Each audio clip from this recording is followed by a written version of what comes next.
Welcome to this episode of FTK Over the Air. I believe, Lynn, we are on episode 14, so we are just getting started.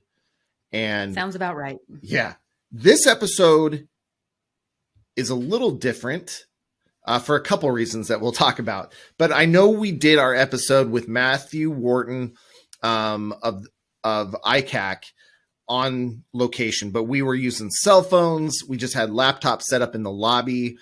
We tried to take it up a notch with this one, and we met with Amanda Fields, who's now working with Blue Cross Blue Shield, and we met with Chris DeLeon, who works with Texas Central Bank, and they're former law enforcement.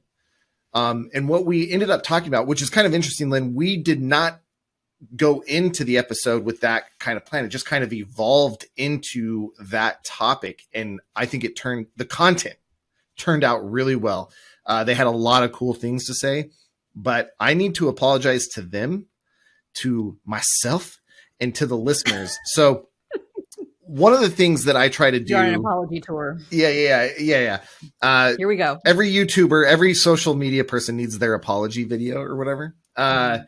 So what I try to do, and Lynn knows this, is when I approach like, hey, we want to do this cool thing. We want to do YouTube. We want to do a podcast.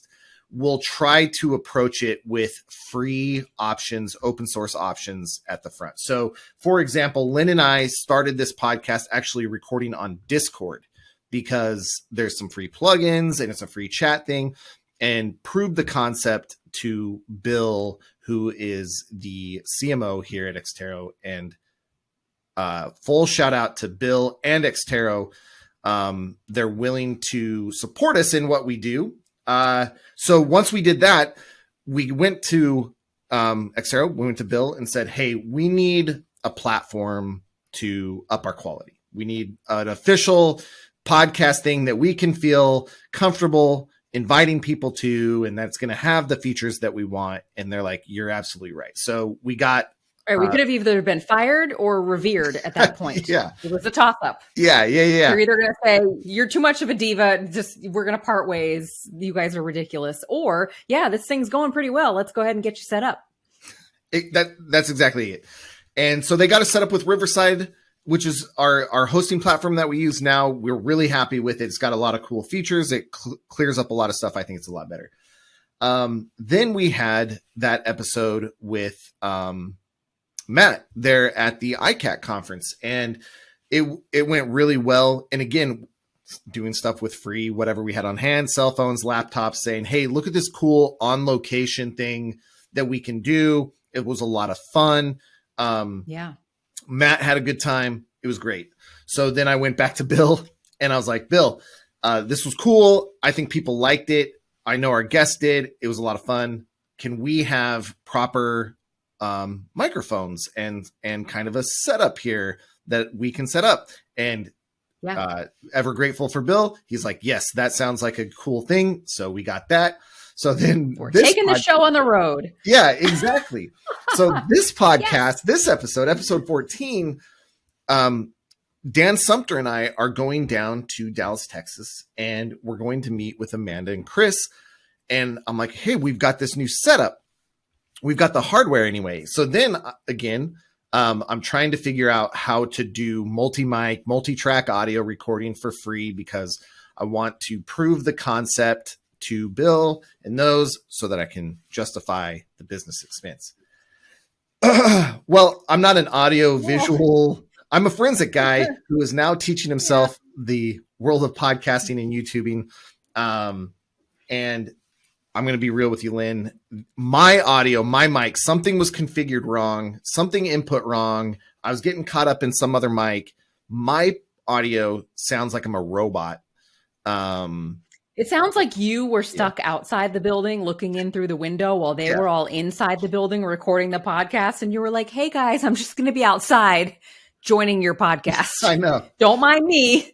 I'm just sitting out here out in the world, trying to talk through the window. So it's a little weird.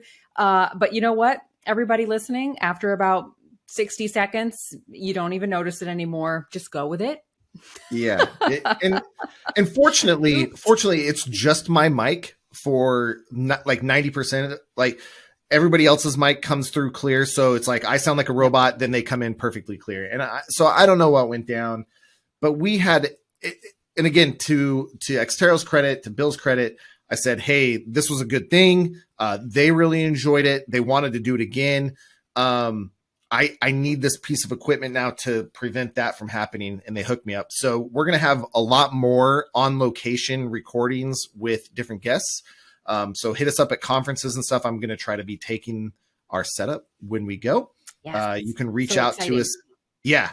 You can reach out to us at ftkovertheair@exterro.com. If you're going to be at a conference and you want to sit down and chat about what you got going on, about forensics, whatever, let's set it up. Let's make it happen, because I'm always looking for cool new stuff. And I think Lynn loves cool new stuff. So it just like meshes, it works together. So totally. So that's my no, it's exciting. Yeah. We're here, and I think we bring some interesting topics to the table, but gosh, nothing compares to having live guests that are out in the field doing the work, literally, law enforcement folks, private sector folks, people who are using our tools and doing all the forensic things. People would much rather hear from them anyway. So yeah, we're taking it on the road. We're working out the kinks. No worries. We'll get it. And this week was really cool. This conversation was really fun, because it's like, what happens when you go to the other side of the fence, right? Oh, the grass is always greener on the other side of the fence, isn't it? It doesn't matter what industry you're in, but you always wonder, like, what will it be? What will it be like to be on the other side? It looks greener over there. And it is different. So these folks that we had on our podcast this week, came from public sector work and then had to move to private sector. And gosh, it's a lot different. And you did the same thing. Dan did the same thing. So it's kind of a neat conversation for you guys to all compare notes on what happens when you want to move again from the public side to the private side, still doing forensics, but it's different. The same, but different. Yeah. I will say, even though I am former law enforcement, did all these investigations, Dan, Chris, and Amanda were in it for much longer periods than I was. So it was more of a way of life for them, more of a just who they are to transition. So it was a lot harder for them, and it was really cool to see them kind of riff off of each other, similar experiences, similar feelings and thoughts when they jumped. And I think it'll be helpful to others as they reach the end of, say, public service and want to continue to do forensics, or they even actually talk about kind of going the other way as well. And so a lot of good stuff there. As with any topic in life, the more we talk about it and the more we share, the better it gets.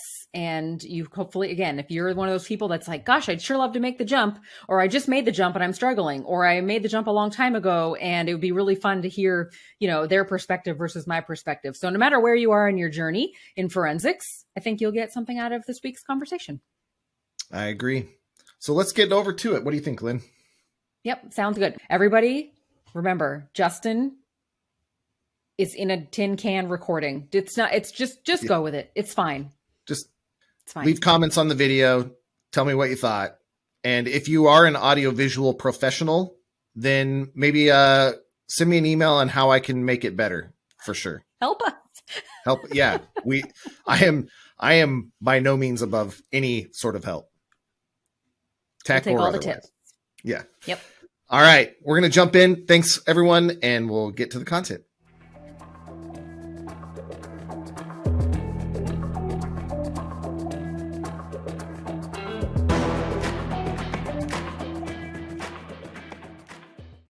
So, Amanda, Chris, thanks for jumping in today and sitting down and talking with us. How are you guys doing today? Doing well. Doing very well. Warm, but doing good. Oh, doing great. And we got the rain yesterday. We talked about a little bit earlier. Dan and I were here when it started raining, and we needed to get an Uber, but it was like super raining. It wasn't just like... We were stranded. There's no way someone was going to pick up. No. So we waited for it to die down a little bit, and then there was a big crowd out in the lobby as well, so I think they felt the same. It probably helped with surge pricing, too. Yeah. So we actually waited, and then we didn't pay too much. Yeah. But that was... Yeah. Probably helped us get into the restaurant we went to. Yeah. Where'd y'all go? It was a Mexican place. Hacienda. Yeah, I don't Oh, know. look. La Hacienda Ranch. It was good, though. Yeah, it was It was good. good. I was so stuffed. Yeah. So, You know, they get you with those chips. that's how they get you. If you're in Texas, you got to get Mexican food Yeah. for sure. Yeah. That's what we were thinking. Yeah. And So- barbecue. I'll get barbecue. All right. So, okay. We're not here to talk about food, though. We can, though. I'm starving. But we have Amanda and Chris, both with, it sounded about 15 years of law enforcement each, and you're now working in the private industry. That's correct. So Blue Cross Blue Shield Yes. and Texas Capital Bank, right? Correct. Cool. So tell us a little bit about, and we'll start with you, Amanda, what position are you working there and kind of your day-to-day? Sure, yeah. So currently I work in their cyber defense and investigations part, and it's broken down into several different sections, but I work in digital forensic services, which is a lot of fun, and it transitions a little bit from my law enforcement days, but it can also be very different. We do things a little bit differently, but definitely exciting, but not to the same level as before. Yeah, a different type of it. Yes, for sure. Right. And Chris, what about you? So I'm in cyber defense as well. I lead our cyber threat intelligence team, inside our risk team, and then do digital forensics as well. So good kind of stepping off point from law enforcement into this world, and I'm loving it. So in that, let's kind of address that, because Dan, also former law enforcement for a long time. Me, not so. I was former law enforcement, but not as many years as you guys all have in. What was some of the transition between moving from law enforcement-based investigations to that kind of private enterprise side investigations? For me, it was a big change. So things are run quite differently than law enforcement, especially in law enforcement. If you want to move up at all, you kind of go backwards. So if you want to promote in law enforcement, maybe from a detective position, you get pushed back to patrol again, and you get put on deep nights, and it doesn't really work that way in the corporate world. You can actually move up.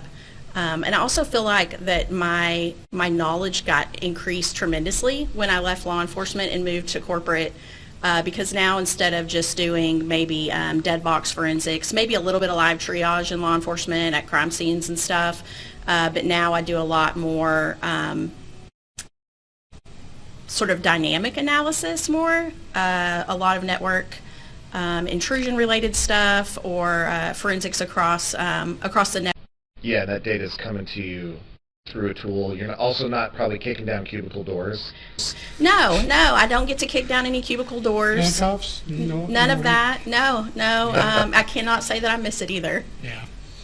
No, I absolutely don't have to agree with you on that. And I think one of the biggest things for me was in law enforcement, from a digital forensics background and ICAC background, ICAC being Internet Crimes Against Children, you were very much in a technical role and a non-technical background. And so there was a lot of times that you spent justifying your job and why it's needed, versus when you come into the corporate world under cyber defense, you are a technical person in a technical world, and they're there to support you. And I mean, you hear, coming from law enforcement, you always worry about leaving law enforcement because it's that guaranteed job. I mean, you're a civil servant, and as long as you do your job, it's going to be there.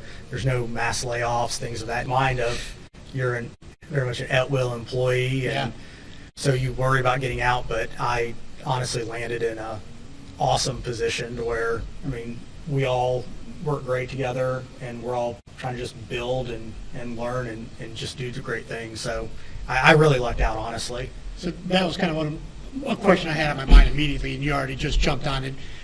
The fear of leaving law enforcement, right? Because let's face it, they make you feel like you can't leave, you're trapped, right? And because of the pension and how hard it was to get the job. So yeah, I wondered if it was just as scary for everybody else as it was for me at the time. Because like, once I leave, if I try to come back, I might lose all my seniority. I might, what's going to happen? I mean, technically, I still have my certification, and I volunteer at a local police department just in case, because like you said, I remember when Justin hired me, I'm like, hey, can I have a 3-year contract? He's like, no. I was like, okay, well, this is going to be a scary thing because I have a wife and 4 kids and a huge mortgage. But like you said, in the end, it worked out. I do have one other question, though, that you brought up is, how did you feel like once you went to corporate, did you feel like you were trained enough? Like, were you like, man, I don't know if I know how to do this job? No. So you were scared. No immediately. So you're like, man, do they know I don't know anything? Yeah.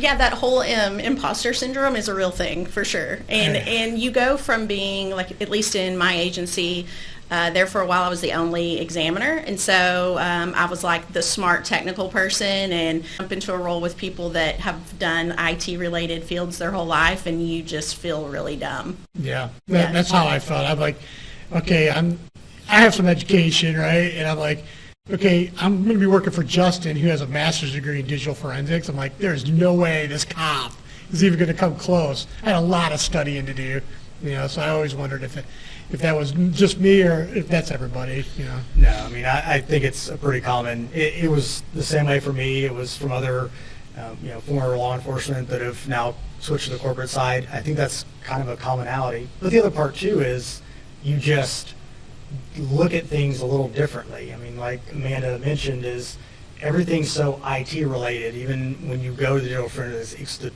all these different tools that you're getting. It's not necessarily the raw data. It's not the dead box forensics of just getting the computer, having it in front of you. And so you have these people that have been in this role in the corporate world for years. And I mean, if you think about it, they probably feel the same way if they decided to leave and go into the academy in law enforcement. Yeah, it's like, what do they know about investigations, right? I mean, maybe they're not going to turn over that thing that we see that's blatant. Right. That's exactly true. The people that I work with as far as investigative mindset goes is totally different than what I did before. In law enforcement, you're always just looking everywhere, and so I find myself Googling stuff, and that's just, sometimes you get your answer very easily that way, right. And it's something that people don't think about because they're too busy digging in a tool as opposed to just maybe using. I think that's a major benefit of hiring out of law enforcement. We're going to talk about another one here in a second, but there's a work ethic, yes, but a willingness to go find that answer, because that's literally what you've been doing your whole career. And like you mentioned, you kind of, whether you went to training when you got into the digital forensics field from a cop or whatever, a lot of it you had to teach yourself. Like, here's this 1-week course, like you went to Opata for that week, and then it's like, all right, you're good, right? You're like, yeah, I learned everything that there is to know in digital forensics in 1 week. And so you get kind of an employee coming out of law enforcement, ICAC, a digital lab in general, coming into private, that has the ability to teach themselves if necessary.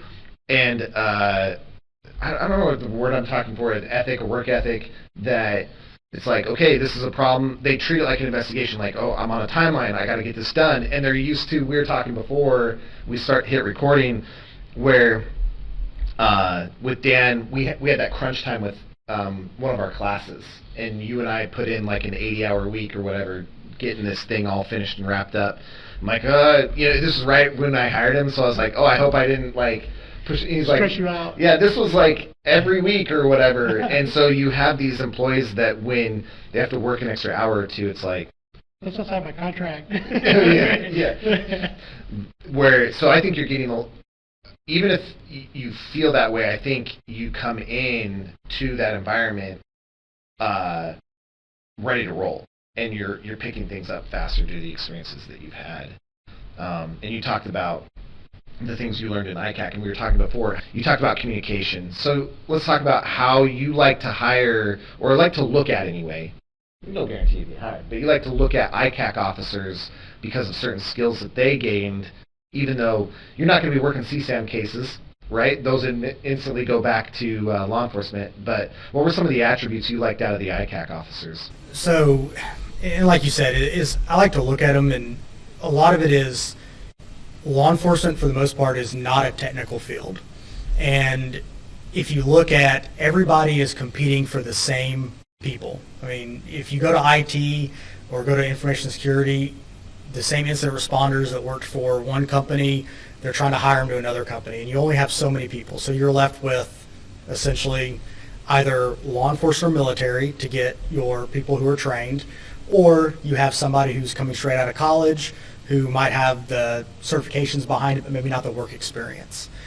And you give them all a shot, but one just standard that I know from being in that world is you have somebody who has been in a technical field in a non-technical world, so they can't just go to the person next to them and ask them how to solve a problem. They have to know how to go find the answer on their own. Somebody in that field, you're having to justify why you need things, right? And even in the corporate world, you have to justify why you need the manpower, why you need certain tools. Whatever the case may be, there has to be a business case behind it. And most law enforcement, you're not used to making the business case, because the business case is you're there to serve and protect. You're in patrol, or you're in a DFIR squad, or narcotics. They have a caseload that needs to be attended to. Right. So, and even from the ICAC world, you don't always have to make a business case, because everybody knows you have to protect kids, right? It's an important part. But where it comes in is you have to make the business case for why do you need the digital forensics? Why do you need the advanced training? Because there are all these federal task forces that have regional labs and everything. And so you have to present statistics and say, well, I can either find the solution and catch this many people that are trying to offend against kids in this amount of time, or I can do it in this amount of time. And the training of digital forensics. The other one is we're going to be at the mercy of whichever lab or other agency's doing it. And so that's honestly the same thing with corporate world of you have to justify why you're there, and you have to keep improving and keep finding solutions to innovative problems, right? Technology is always changing. Oh, yeah. You have to think about presentation skills too, because in law enforcement, you're so used to having to have data to back what you're going to present in court, and you have to be able to explain that very technical information to a juror that doesn't have any technical knowledge whatsoever. And that really rolls in the corporate world too, when you're trying to put together presentations and back it with data. So that really translates over well. No, absolutely. And the other part that it comes into is, we were talking about it earlier, when I left law enforcement going into it, when Amanda mentioned it, we knew the law enforcement digital forensic side of it, but we're switching to a new field, so there's going to be changes. Well, you have to have that ability to learn. And when you start looking at the ICAC folks, what are they having to do? Well, they're having to become essentially subject matter experts on how all these social media companies store their data, and how to put it in a readable format when it gets back to you. What do cellular records mean, and how does it change from company to company, and how to do all those things. So, they're very much a jack of all trades that you have to become, and that's crazy. You have somebody that even though they don't know These are just cops. Yeah. Right? Later, you're our new forensic guy, right? It's like, right. what? It's true. Dan's got a pager. Look, he's going to be the new forensic guy. Yeah, it's the person who could fix the printer, and right? You're Exactly. a new person, and so you get those former investigators in there, and that they have the ability to learn, because that's another important part is it's not that you know it, but can you learn it? And you do know they can learn it, because they've done it before, they've proven it. And like Amanda said, it's nothing like attention to detail and knowing how to communicate to a non-technical person when you've got somebody who had to do an investigation, and we all know 3-4 years later something's going to court, and you're having to defend what you did 3 or 4 years later, and it's all based on how much attention to detail you provided in your reports. There's nothing worse going to court, and you got version 5 of something, and then when you go to court, it's like a new artifact. I'm like, yeah, it's possible. Then why didn't you do it? Or the 3 years later when the prosecutor asks you to go back and redo the forensics with the new version. I'm like, do you know how long that took me? Like, this is not a 15-minute. I always hated those return to cases, because even like within a year, 6 months, you look at your report and you're like, I could have probably got some more information on this. I know this new thing now. You're like, well, just why move on, you know, like. Why didn't I list this? I would do it all the time. Yeah, Maybe but not that. I didn't then.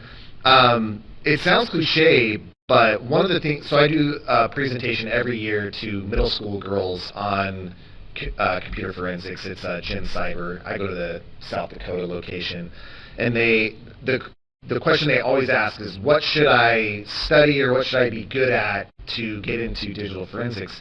And it's super cliche and a cheesy line, but it's learn how to learn. And because, like, if you go into the law enforcement world, yeah, do you know how to check email? Well, that's good enough to get you through the door, but that's definitely not good enough to do an investigation. And even if you, to the point of the courts, and you're looking back at your report and the versions, you're constantly learning something new as the tech changes, social media changes, cloud repositories, apps, devices.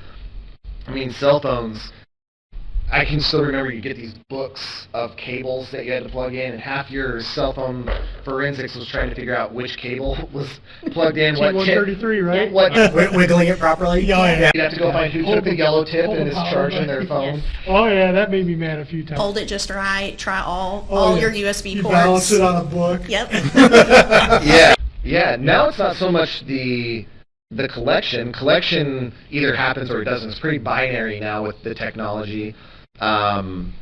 Now it's like, okay, you've got 600 apps you pulled off of this, and only 25 of them are supported, but you're looking for new social media app 1, and well, you got to go figure out how to look at it, you know.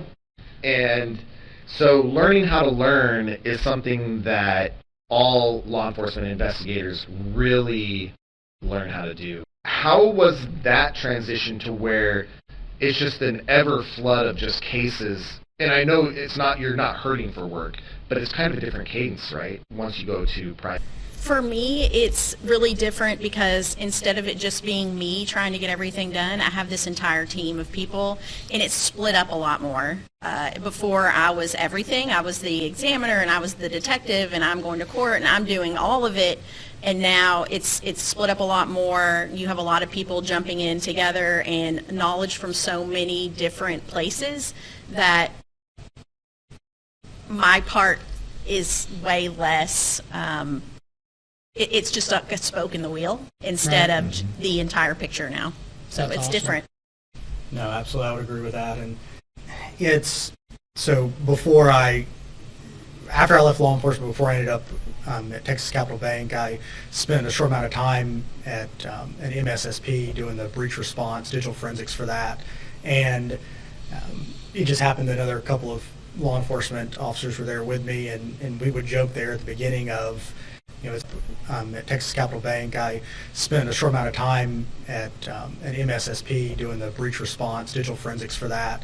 And it just happened that another couple of law enforcement officers were there with me, and we would joke there at the beginning of, you know, it's kind of like an attorney where you're on retainer and you're just waiting for something to happen, and when it does, it's, you know, all hands on deck. But then there's huge lulls where you might have a week or 2 weeks or 3 weeks where you don't have anything to do, and we would joke, we would call each other and say, hey, have you heard for work in a week? Or do we still have a job? I mean, do we still work there? 'Cause we haven't heard anything in a week or two. Checking the payroll. Right.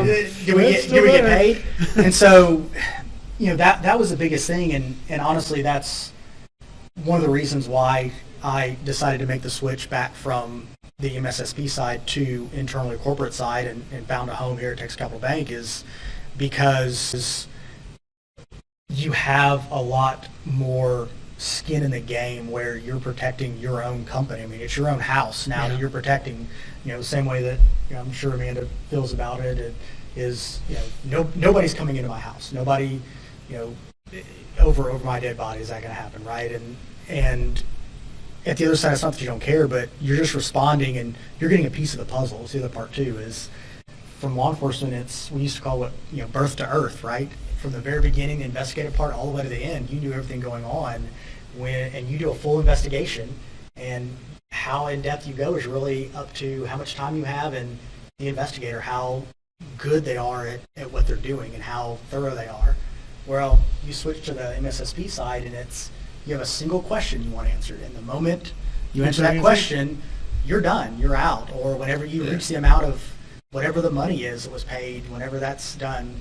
So you to react or protect that system versus from what an kind of MSSP damage. side. Yeah, for the internal side, it's really just, I mean, it's a risk side, like you said, but not as much where you start weighing the monetary. It's risk of, which is going to give us the, most protection in the, a lot of time that we really need it, right? And what's the best way of doing it that we're not have to redo it 10 times. Gotcha. And so, again, that's why, I mean, it depends on where you, like you said, you've seen it that way. It depends on where you work, right? Some companies, I'm sure, are, well, this is what it takes versus this, where I haven't seen that, and, I don't know about Amanda. The other thing too is terminology. Like when I first moved over, it's like 800 acronyms for everything, right? And it's sort of like that in law enforcement too. But I do remember hearing like red team and blue team acronyms for everything, right? And it's sort of like that in law enforcement too. But I do remember hearing like red team and blue team and thinking, you mean like cops and firemen? But it isn't like that, and so that's another thing in the corporate world. I mean, they have red team, which is they have their own bad guys, and they get glorified. Don't get me wrong. The ethical hackers, they get glorified.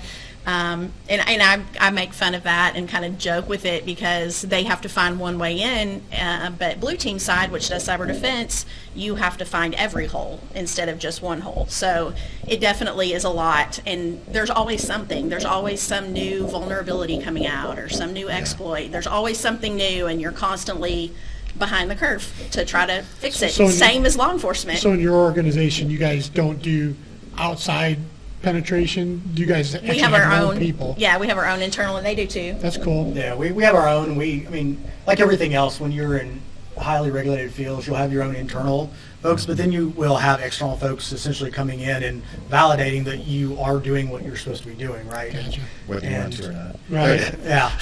And so, it's the defense attorney 3 years later comes down the road and says, make sure you did what you did.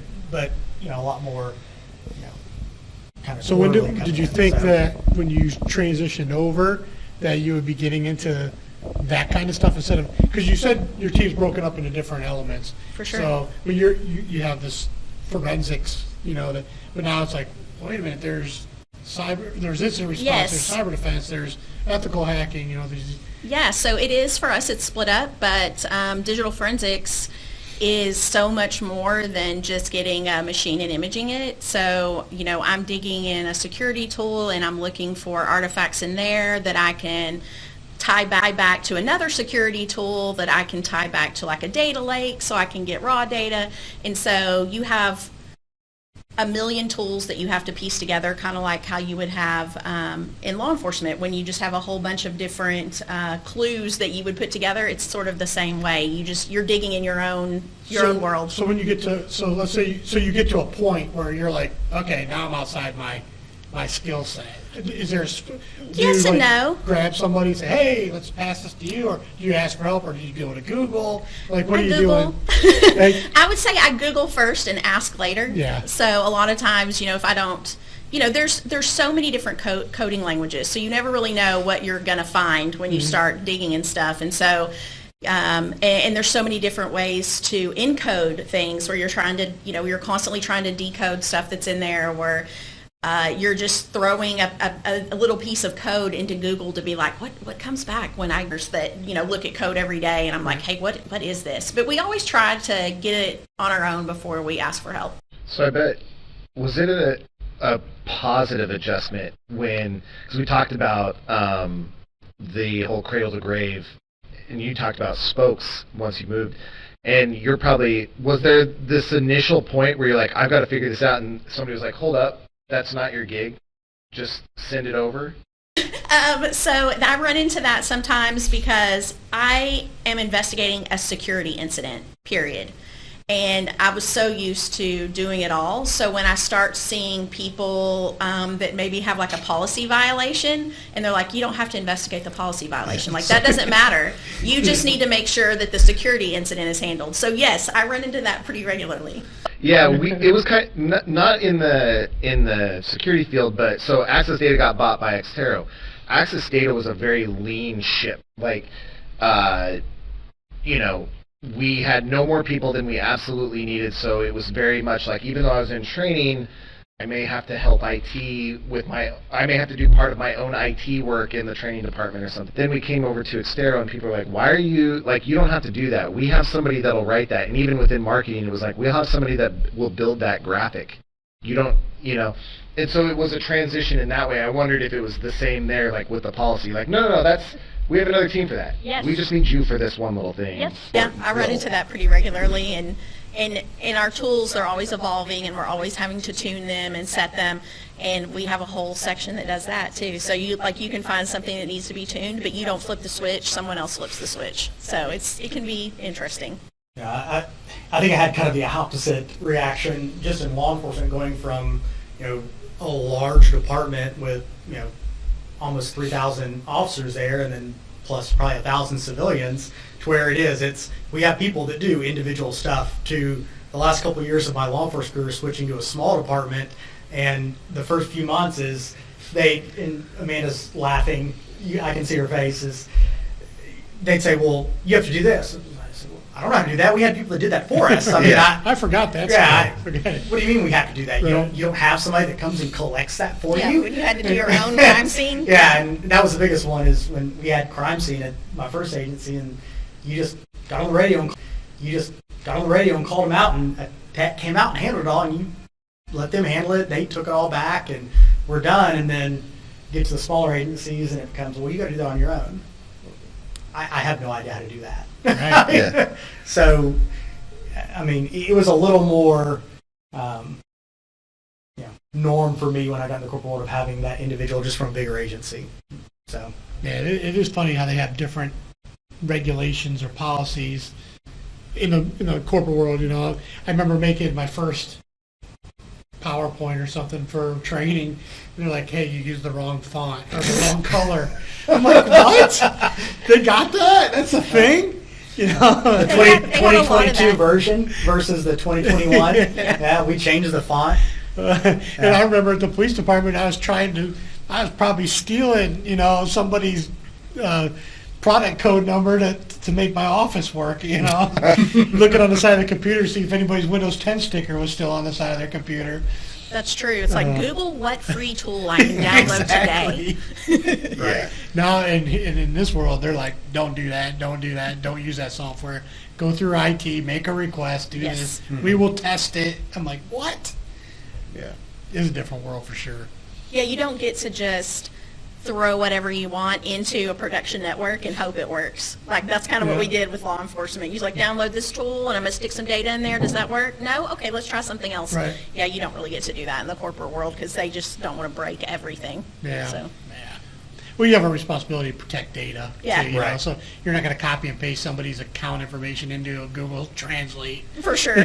Well, I think that plays an important thing, that relationship between law enforcement and private, those your attention to validation.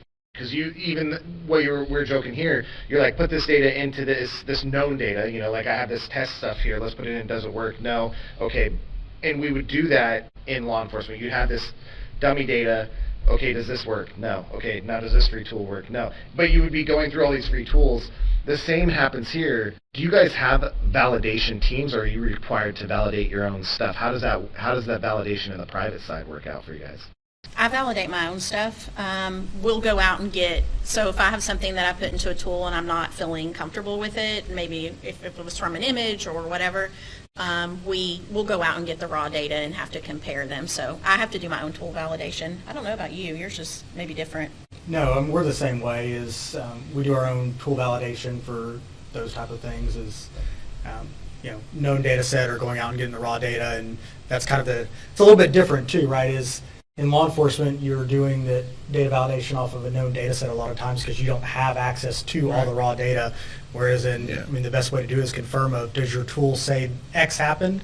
Let's go look where the raw data is, and is that in fact happening? And so it's a different type of validation you can do when you actually have the keys to the kingdom, per se. So I'm not going to ask you to, throw yourselves under the bus then, but I know how often I validated my tools when I was in the police department.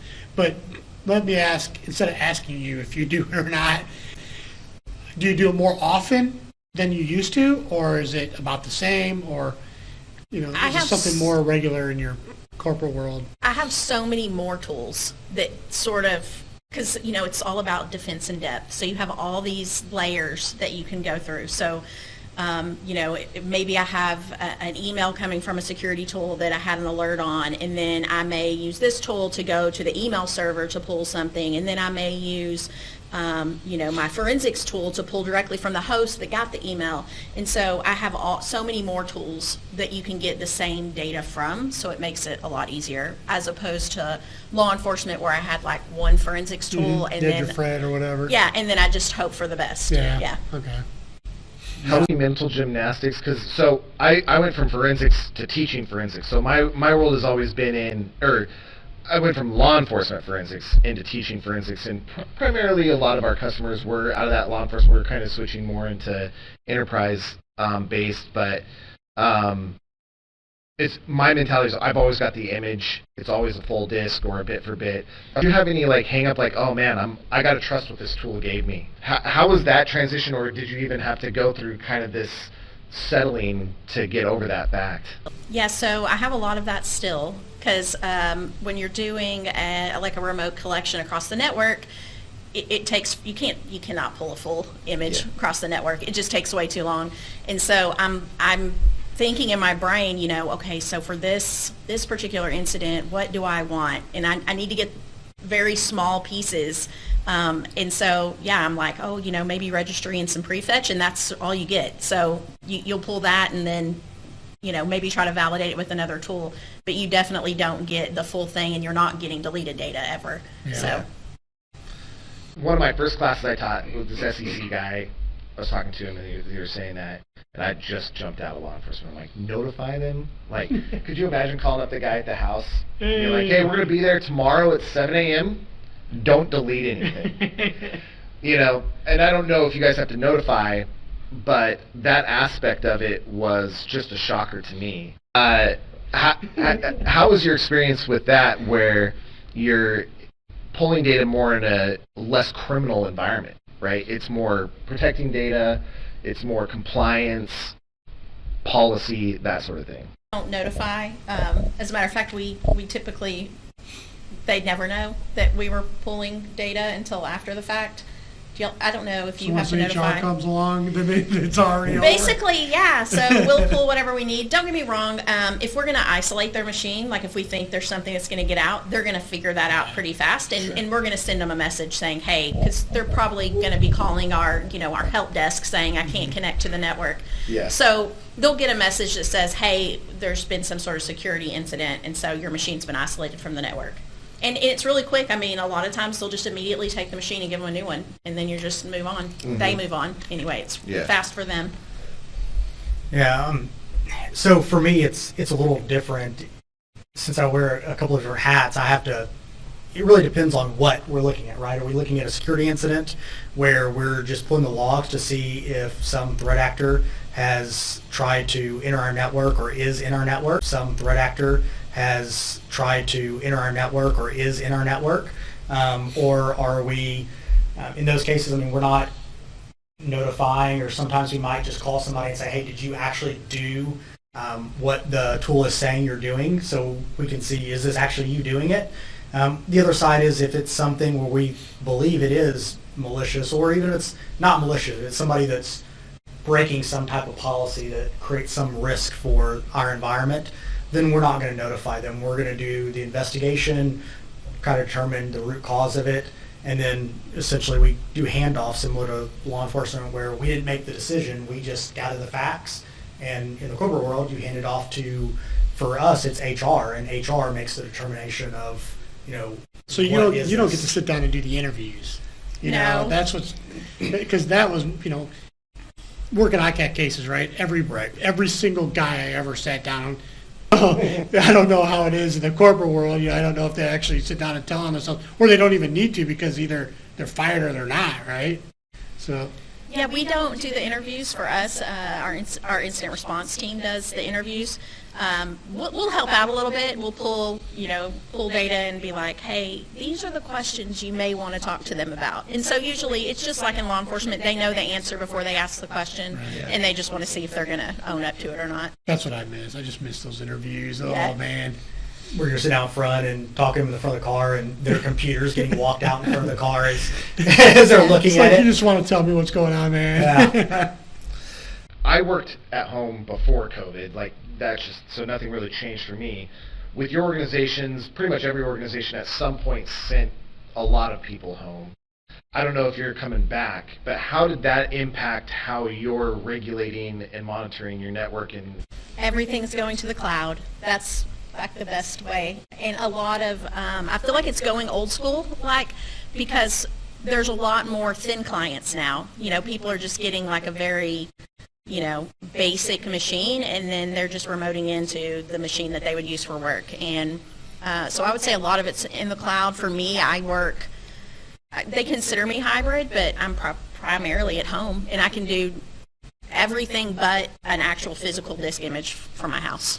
So it's nice, actually. So the equipment you have at home, is it as robust as it was in your police lab, or are you logging into another computer that could do that stuff? Yes. Okay. Yes, I'm logging in. I have a forensic machine that I log into.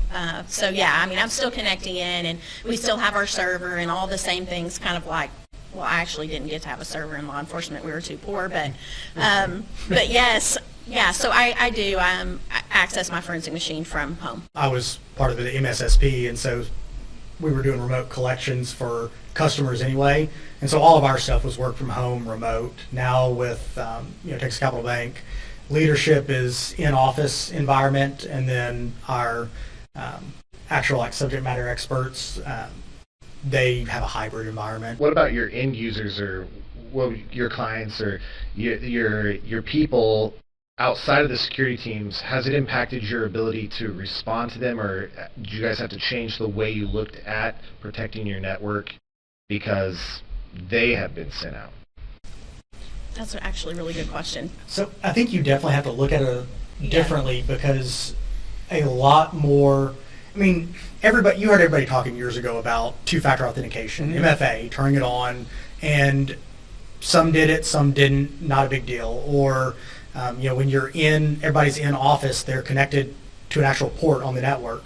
Well, when you're not, you start worrying about VPN connectivity, and MFA becomes a very, very important thing, single sign-on, so you're not having to type in all these passwords that are cached in your browser, that somebody gets through a vulnerability of Google, gets to dump all the cached passwords and now access them, things like that. So those type of things become even more important. The old way of doing it is, for the most part, getting in, all the people who were logging into all these tools and all the files, it was easy to tell. I don't want to say easy, but there weren't as many people external to your business that were trying to log into all this stuff. Now, you might have the entire workforce that's logging in from all of these different IP addresses everywhere. Yeah. And so it becomes a lot more important of just knowing and being able to control who's actually who they claim to be, right? Imagine all those event logs. You normally, before all that COVID stuff, your event logs for remote connections were minimal, and now it's everybody. It's everything, right? Yeah. Yeah. Man, how do you keep track of that? You learn how to grep search. That's how I do it. We just have this huge amount of data, and you definitely, I would say in corporate, not as much in law enforcement, but you definitely have to become more Linux friendly in a law enforcement environment. In a corporate environment, because that's what most servers are, and the data stored in a very raw format. It's not all nicely parsed out for you like your forensic tool does, and so you learn how to use command line a lot more often because it has to be quick. You can't, wait around as long. Yeah, I mean, I would say not just Linux, but servers, period. I mean, You got to learn about, Probably 98% in the ICAC world you're dealing with is cell phones and actual home computers or a laptop from a business. If you walked into somebody who had a home server, you knew that was a bad day. I mean, you walk in, there's just wires everywhere, and hey, I'm calling in sick tomorrow. We've had a few of those. Now it's everything, and forensics, you have to approach forensics on servers completely different than you do on desktops. Knew what PowerShell and Active Directory. I was like, what? What's that? There's permissions for things? Yeah, what is that? Group policies? What? Yes, it's very different. And you have to learn very much in an enterprise environment. There's all these different people that interact with these servers and different applications on servers, and there's a whole bunch of different people that own this stuff, and they're running their own PowerShell, and you've got to figure out, is this a threat actor or is this like the app owner? And so it's a lot more data and a lot more digging, I would say. With things like zero trust, high trust, there's all the different trusts, or lack of, I should say, zero trust. Do you find, obviously it's made it better because of the tight controls, but when you're looking at remote employees, how have departments like that managed the difference between usability? Okay, you're no longer plugging into a specific port, you're going to be at home or you're going to be at Starbucks, let's be honest.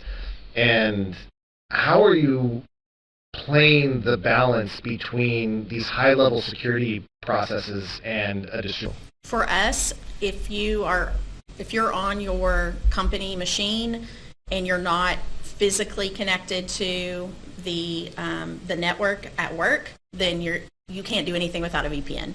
So it's pretty quickly locked down. You're not going to access anything without being going through the VPN. I think yours is even more regulated than mine. Yeah, and I see a lot of, for us and even when we were responding to different clients and stuff in previous life, is you either have a work device, right? Because that's the thing, it's either a work device or it's your bring your own device environment. Bring your own device adds its own set of problems.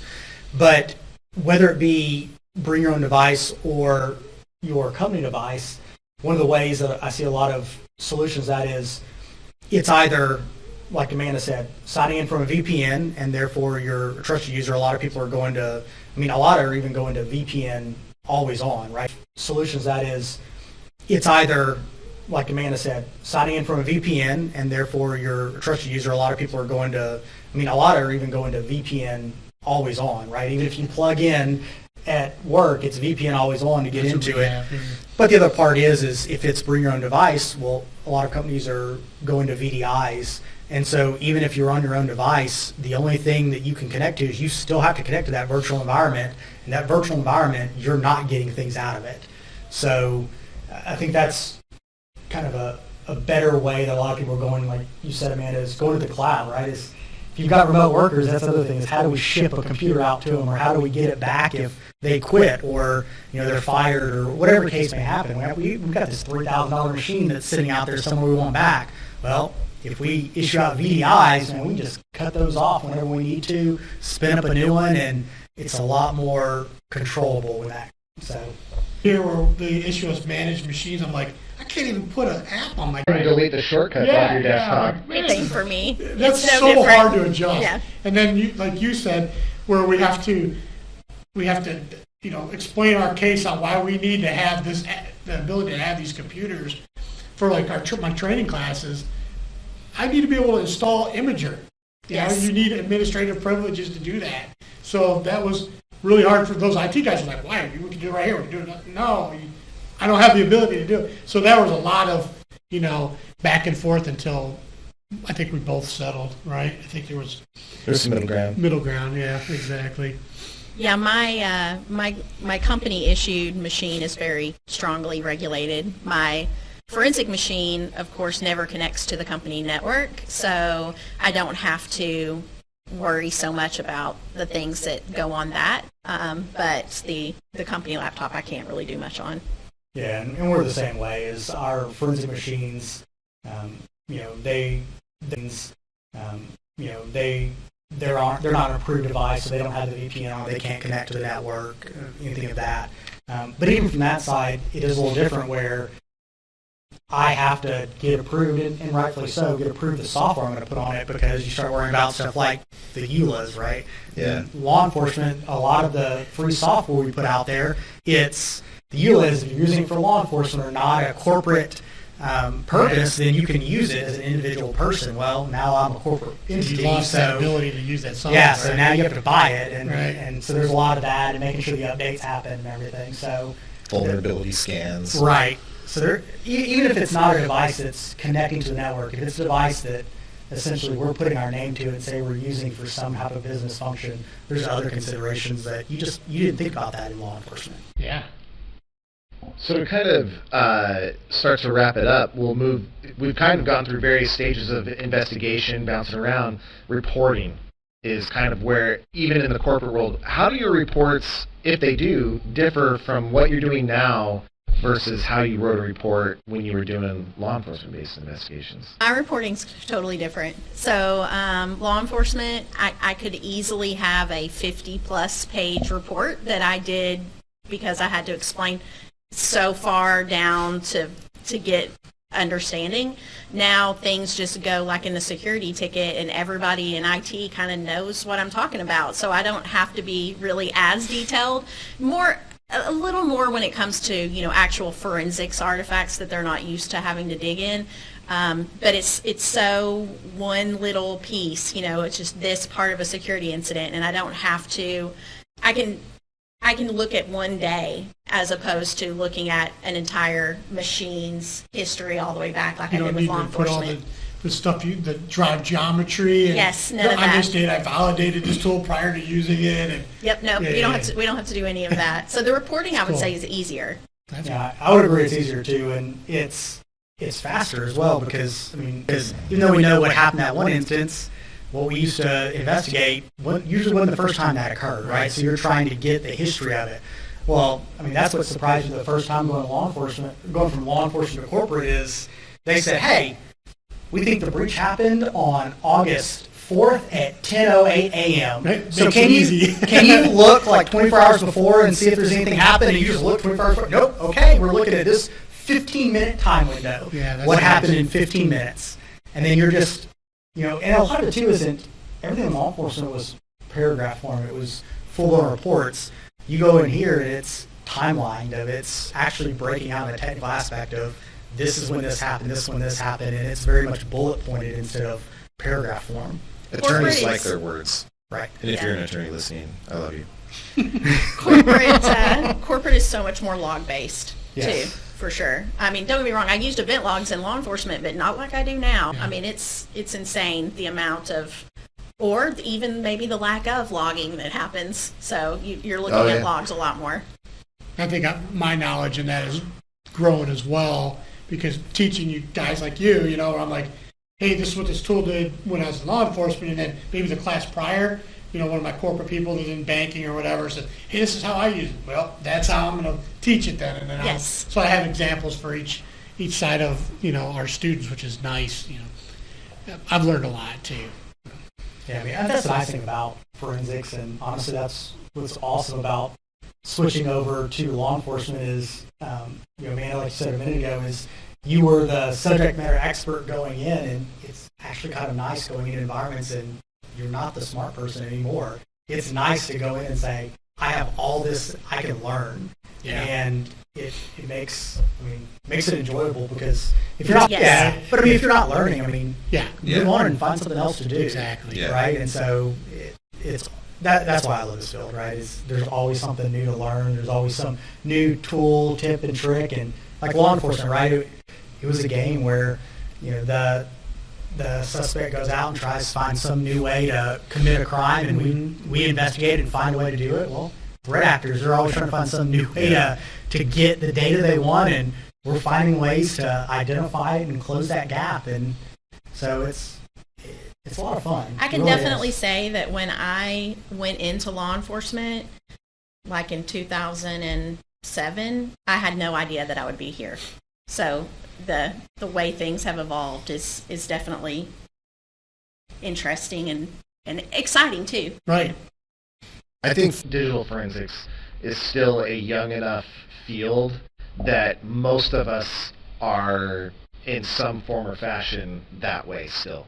Oh, I never expected to be in forensics or here. It's a and maybe a lot of fields are that way, but I think especially forensics, I did in a way, but I started to go to just be a police officer and then got diverted into it very early on. But a lot of us go in to be a police officer, and you're working for a bank, now you're working for Blue Shield, now you're working for a software company, and you're like, what? How did I get, how did it end up in this spot? But as the stuff we've talked about, you learn how to learn, you learn this new tech, you learn how to be flexible, I think you hit the nail on the head when you said you got to constantly learn. You got to make yourself continue to learn, read a blog post or take a class. Like you just said something about ethical hackers. My last class last semester was ethical hacking. Yes. So I'm still working, almost got my master's degree in cybersecurity. But if you stop, then you can get stale. Mm-hmm. And we see that a lot. We see, the worst thing I want to do, or I want the people that work for me, is I don't want them to teach old stuff. Sure. So I don't want them to be stale. And so if I'm trying to stay on top of it, I want them to try and stay on top of it so that, our students get fresh material, or at least, as fresh as possible, So that's my hurdle of making sure our curriculum, evolves with our tool. I think that's another way law enforcement, like you were saying, you really like to hire law enforcement. I think we're just very inquisitive people naturally, and I think that really lends itself well into tech because you're wanting to find something all the time, and so it keeps you kind of on the edge. Yeah. Chris, Amanda, thanks for coming in. Anything you want to add on the way out? Appreciate the opportunity. It's been great. No, thanks for taking time out of your week. Absolutely. It was a lot of fun. I can always talk about forensics. Well, then we'll have to do a sequel next time we're down. So thanks, Dan, for joining me, and we'll talk to you again. Appreciate it.